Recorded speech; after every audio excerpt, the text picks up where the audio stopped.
Sir இப்போ வந்து யூடியூப்பில் வந்து ஒருத்தர் பேசுகிறாரு அப்படின்னா அவர் கருத்துக்கு எதிர்கருத்து சொல்கிற விதமாக நிறைய பேர் வந்து கமெண்ட்டில் வந்து திட்டி அல்ல ஆபாசமாக திட்டுறதோ இல்லை அறிவுருக்கு தகவலில் திட்டுறதோ அந்த மாதிரிலாம் திட்டுறாங்க. அப்படி திட்டுற கமெண்ட்டை வச்சு அவங்க புகார் எடுத்துக்க முடியுங்களா? இந்த யூடியூப் சரித்திரத்தில் பல விஷயங்கள் நடந்திருக்கு. அதில் வந்து வெளியில் தெரியாமே போயிடும். யாரோ ஒருத்தவங்க வீடியோ போடுறாங்க. அந்த வீடியோவுக்கு வந்து நீங்கள் நாகரிகமான முறையில் இது தவறு, நீங்கள் சொல்கிறத ஏற்றுக்கொள்ள முடியாது, இதை நீங்கள் தப்பாக சொல்லிட்டீங்க அப்படின்ற மாதிரி நீங்கள் வந்து தாராளமாக நாகரிகமான முறையில் உங்களால் மறுக்க முடியும். அந்த யூடியூப்பில் இருக்கிறதும் தப்பாக கூட இருக்கட்டும், அப்படி நாகரிகமான முறையில் இல்லாமல் அந்த யூடியூப்பில் உள்ளவங்களையோ இல்லை அவங்க யாரை எதிர்க்கிறாங்களோ இவங்களை ஆதரிச்சோ தவறான ஒரு ஆபாசமான சொற்கள், அவங்கள வந்து ரொம்ப அதை கேட்க முடியாத பல தவறான சொற்களை வந்து நீங்கள் சொல்லி ஏகமனத வசனத்தில் நீங்கள் பேசி ஏதாவது செஞ்சுருந்தீங்கன்னா அந்த மாதிரி சொல்லியிருந்து அவங்க பார்த்து அவங்க ஒரு ஸ்க்ரீன்ஷாட் எடுத்து காவல் நிலையத்தில் புகார் கொடுத்தாங்கன்னா சைபர் இன்ஃபர்மேஷன் டெக்னாலஜி ஆக்ட் 2000 படி நீங்கள் வந்து அரெஸ்ட் செய்யப்படலாம். அதுக்கு ஃபைன் உண்டு, எல்லாம் 1 வருஷத்துலேருந்து 5 வருஷம் வரைக்கும் தண்டனை உண்டு. ஓகே, ஆபாசமான படங்களோ இல்லை ஆபாசமான வார்த்தைகளோ நீங்கள் பிரயோகிச்சிங்கன்னா அவ்வளோ ஒரு சீரியஸான இஷ்யூ. ஓகே, ஒருத்தவங்க என் மனசு இப்படி பாதிக்கப்பட்டிருக்கு அப்படின்னாங்கன்னா அதுக்கு ஒன்றும் தண்டனை உண்டு.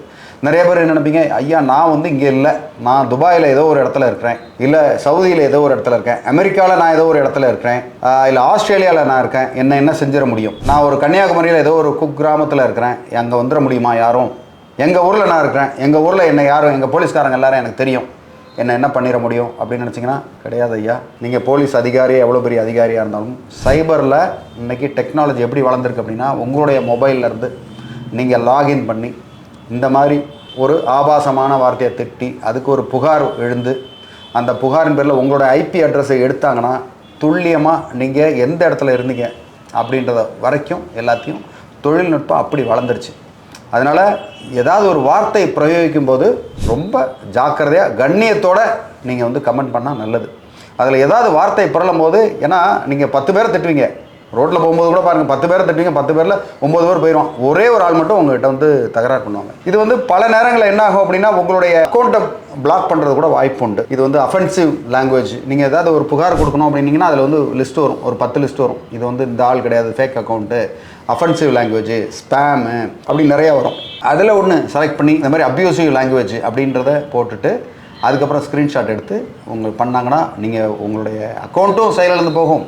உங்களுக்கு வந்து இந்த மாதிரி ஒரு இன்ஃபர்மேஷன் டெக்னாலஜி ஆக்டில் நீங்கள் அரெஸ்ட் பண்ணக்கூடும். உங்களை நிறைய சம்பவங்கள் பல நடந்தாலுமே ஒரு சில பேர் உணர்ச்சி வசப்பட்டு இந்த மாதிரி ஏதாவது ஒரு வேகத்தினால, உண்மையிலே நீங்கள் சொல்கிறது உண்மையாக கூட இருக்கலாம், யாரையோ ஒருத்தவங்களை வந்து புகழ்ந்து ஒரு வீடியோவில் சொல்கிறோம், ஆனால் அவர் வந்து மிகப்பெரிய ஒரு அயோக்கியராக இருக்கலாம். நீங்கள் வந்து கண்ணியமான முறையில் அப்போஸ் பண்ணி எதிர்த்து, இல்லை இது நீங்கள் சொன்னது தவறு, இதை ஏற்றுக்கொள்ள முடியாது அப்படின்னு நீங்கள் வந்து சொல்கிறதுக்கு ஒன்று right to speech, right for expression இருக்குது உங்களுக்கு. தாராளமாக உங்களுக்கு எல்லா வித சுதந்திரமும் இருக்குது. அதை எதிர்த்து நோன்னு சொல்கிறதுக்கு அது யாராக இருந்தாலும் சரி, இந்திய திருநாட்டில் வந்து யாரும் எவ்வளோ பெரிய ஆளாக இருந்தாலும் அவங்களுக்கு எதிராக ஐயா நீங்கள் சொன்ன கருத்து தவறு, ஓகே அப்படின்னு சொல்கிறது உங்களுக்கு எல்லா வித உரிமையும் இருக்குது. ஆனால் தனிப்பட்ட முறையில் நீங்கள் வந்து அவரை தாக்குதல் தொடுத்து அவரை ஆபாசமான வார்த்தையில் திட்டினீங்கன்னா அது வந்து மிகப்பெரிய குற்றம்.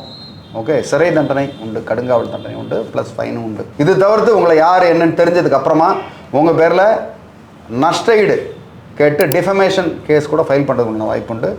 பல நாட்கள் உங்கள் வாழ்க்கை பூராவே நீங்கள் வந்து நீதிமன்றத்துக்கு எதுவும் அலையிற மாதிரி கூட ஆக வாய்ப்பு உண்டு. அதனால் ஜாக்கிரதையாக இருங்க. ஏன்னா இது நிறைய குற்றம் பண்ணும்போது நம்ம தப்பிச்சிட்டோம் அப்படின்னு நினைப்போம். பல பேருக்கு அது ஒரு எண்ணம் உண்டு, இதெல்லாம் ஒன்றும் இல்லைப்பா, நான் இதை மாதிரி 10 தடவை பண்ணிடுறேன் தப்பு, நீ வா செய், அதனால் ஒன்றும் கிடையாது. இப்போ இது கூட கமெண்ட் வந்து நீங்கள் எப்படி சொல்லுவீங்கன்னு தெரியாது.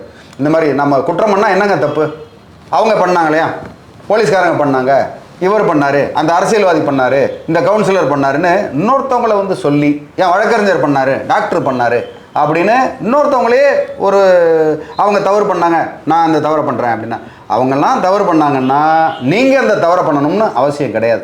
அவங்களும் ஒரு நாள் சிறைக்கு போவாங்க. அது மாதிரி தவறு பண்ணால் ஒரு சாமானியரும் சிறைக்கு போகிறதுக்கு உண்டான வாய்ப்பு தானே அதிகமாக இருக்குது. நான் வந்து சட்டத்தை தான் சொல்கிறேன், இவ்வளோ தான் என்னால் சொல்ல முடியும். உங்களுக்கு உண்டான ஒரு போதனைன்னு சொல்லுவோம். ஏன் நம்ம ஒழுக்கமாக நம்மளால் ஏன் வந்து பேச முடியாது? கண்டிப்பாக ஒழுக்கமாக அவங்களுக்கு உரைக்கிற மாதிரியும் யாருக்கும் உங்களால் சொல்ல முடியும். அதை முயற்சி பண்ணுங்கள். வேறு ஏதாவது உங்களுக்கு உதவி தேவைப்பட்டாலும் சந்தேகங்கள் இருந்தாலும் தாராளமாக எனக்கு வாட்ஸ்அப் பண்ணுங்கள். உங்களுக்கு ஹெல்ப் பண்ணுறது தயாராக இருக்கேன். நன்றி, வணக்கம்.